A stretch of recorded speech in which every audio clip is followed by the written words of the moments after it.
В историко-краеведческом музее Челнов открылась выставка под названием «Женский взгляд на татарский шамаиль». Выставка приурочена к Году родных языков и народного единства. Свои шамаили из набережных Челнов продемонстрировали художницы Чолпан Шарифуллина, Зульфия Мухаммединова, Лейсан Валиуллина, а также супруги из Лениногорска Рушания Гаязова и Атлас Галимов. К слову, Рушания Гаязова – человек с ограниченными возможностями здоровья. С работами художников познакомилась съемочная группа нашего телеканала.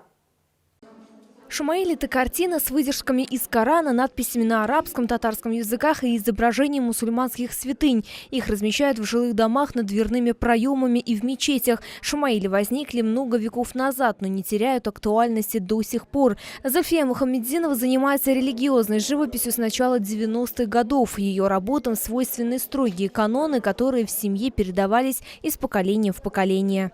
Сейчас вот такие материалы. Это аракал, голограмма. Ну, там же и традиционный шамаиль тоже, и тушь я иногда применяю. Голограмма – это сверкающий, как фольга. Вместо фольги я вот начала голограмму применять. А уже вот аракал клеишь на стекло, нарисовать, потом разрезать резцом. Потом все вот убираешь, красишь, убираешь, красишь. В Челнинском музее представлены как современные, так и классические образцы шамаилей. На выставке «Женский взгляд на татарский шамаиль» можно увидеть 34 работы.